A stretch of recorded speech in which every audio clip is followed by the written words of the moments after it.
Assalamualaikum warahmatullahi wabarakatuh. Selamat pagi anak-anak. Apakah semuanya hadir? Sebelum kita memulai pelajaran, marilah kita berdoa dahulu. Berdoa mulai. Berdoa selesai. Jadi, kita pada hari ini akan membahas materi yang berjudul globalisasi. Jadi apakah anak-anak pernah mendengar apa itu globalisasi atau pernah membaca? Jadi belum ada yang tahu. Di sini Bu akan menjelaskan apa itu globalisasi. Jadi globalisasi itu adalah suatu fenomena khusus dalam peradaban manusia yang bergerak terus dalam masyarakat global, yaitu dari setiap aktivitas, makanan, pakaian, dan gaya hidup kita sudah terpengaruh oleh peradaban global. Setelah kita mengetahui apa itu pengertian, kita harus tahu apa karakteristik globalisasi itu. Yang pertama, adanya perbedaan memaknai ruang dan waktu. Itu terjadi karena komunikasi dan informasi bisa dilakukan dengan mudah dan cepat tanpa batasan jarak dan waktu. Yang kedua, perekonomian antar negara saling bergantung. Mengapa demikian? Karena pada umumnya produksi produk tertentu dilakukan di negara lain dengan biaya produksi yang lebih rendah. Yang ketiga, pertukaran informasi itu lebih cepat. Yang keempat, tidak timbulnya masalah bersama secara global. Jadi di globalisasi itu ada masalah yang ditimbulkan, yaitu isu pemanasan global, isu kerusakan lingkungan, atau isu monopoli.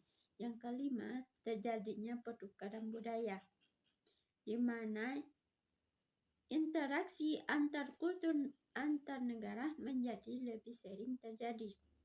Yang keenam, proses komunikasi menjadi lebih mudah. Yang ketujuh, keterbukaan di segala aspek. Jadi kita harus mengetahui karakteristik globalisasi itu, yaitu yang tadinya sudah Ibu jelaskan ada 7. Dari globalisasi itu ada contoh, yaitu di bidang sosial dan budaya. Contohnya kebudayaan asing lebih mudah masuk diterima di dalam negeri. Itulah salah satu contoh di bidang sosial.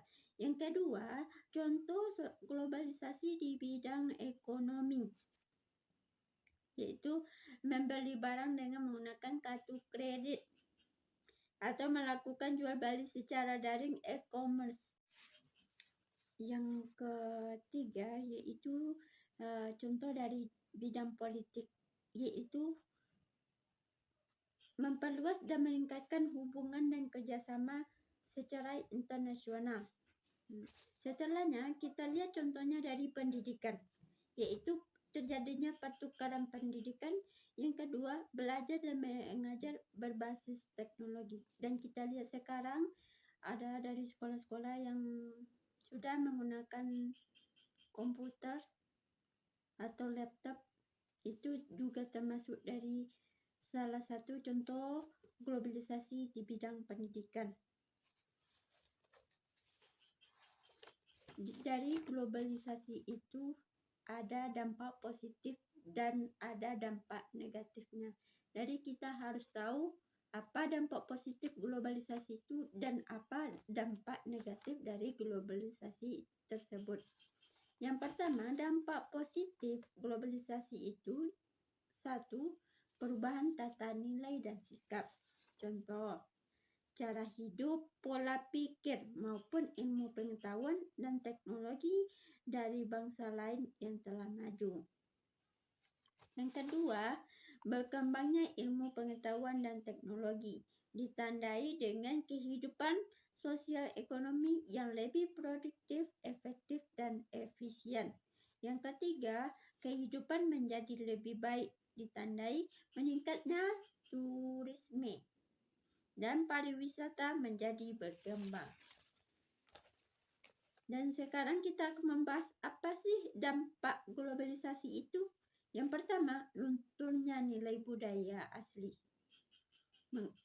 Mengapa? Karena kebanyakan sekarang kita sudah banyak menirukan gaya-gaya orang barat. Yang kedua, perubahan gaya hidup, yaitu kita lebih mementingkan diri kita sendiri tanpa melihat orang lain. Yang ketiga, terjadinya eksploitasi dan yang berdampak pada kerusakan lingkungan dan polusi limbah industri. Karena jam pelajaran sudah habis, mari kita sudahi pelajaran kita ini dengan mengucapkan Alhamdulillahirabbil alamin.